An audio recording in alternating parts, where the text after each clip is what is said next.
another day, another video na naman ang ating gagawin. So napag-isipan ko nga pala na mag-grocery shopping mag-isa. May sakit nga pala si Silas, kaya naman ako lang munang aarangkada sa pamimili ng mga bagay-bagay na kakailanganin namin this week. Usually talaga kapag weekend lumalabas kami buong family. Kaya nga lang, ngayong week na ito ay may sakit yung mga bata. So mag-isa lang muna ako ngayon sa pag-grocery shopping. Unang-una ko nga palang kinuha is yung mga prutas, of course. Apple nga pala yung isa sa mga listahan. At saka grapes. So dito sa New Zealand pag winter walang masyadong prutas na binibenta. Siguro dahil nasa maliit na town kami, kapag malaki siguro sa city, marami mga choices.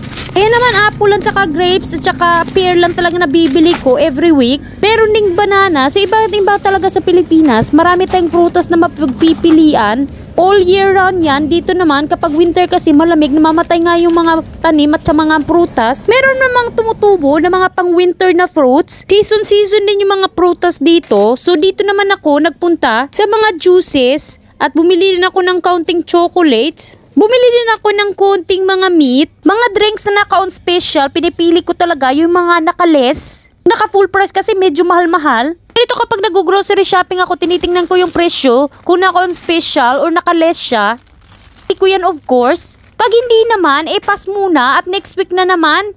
Kakailanganin ko nga rin pala ng coconut cream. Kung nga pala yung crackers na paborito ng mga bata, cookies. Kumuha din ako ng malt biscuit. Gagawa nga pala ako ng cheesecake this week. So nag-crave talaga ako ng cheesecake nung isang araw pa talaga.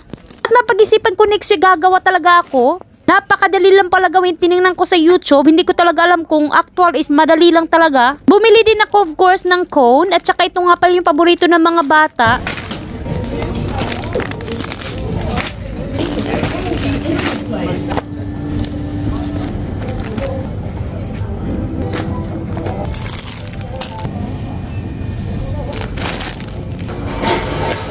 So yun, malapit na nga pala ako sa finishing line. Bumili na ako ng olive oil, kitchen tissue, cream. Bumili din ako ng wet wipes. Hindi pa kami gumraduate nito. Palagi pa kami gumagamit ng mga wet wipes sa mga bata. At last stop ko nga pala, dito lang naman sa kabilang aisle. Kumuha nga pala ako ng bacon. Ito yung napakasarap na bacon dito sa New Zealand. Ice block, ham, cream cheese, at saka meron din tayo ditong yogurt, puff pastry, nuggets para sa mga bata at bread. Ito yung finishing line natin. Pagkatapos nga pala nagbayad na ako of course. So napaka-smooth ng ating pag-grocery shopping ngayon. Walang masyadong abubot. Total nga palang binayaran ko is $356 or around 12,000 pesos. Sumobra na naman tayo this week sa ating budget. Pero wala nating magagawa niya. Ito ata yung weekly budget namin ngayon. Tumaas na lahat ng mga bilihin at hindi pa talaga bumaba. So hopefully next year mag-change na yung prices ng mga bilihin at bumaba naman kahit konti lang. So pag-uwi nga pala ng bahay, tinulungan ako ni Mr. na mag-arrange ng mga bagay-bagay. I love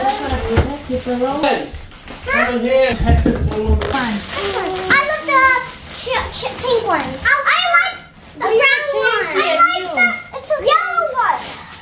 That's my brown one. Brown one for me. Yellow one for me. The yellow one for me too. So guys, thank you for watching this video. I hope nag-enjoy kayo at sa susunod naman na vlog. Bye!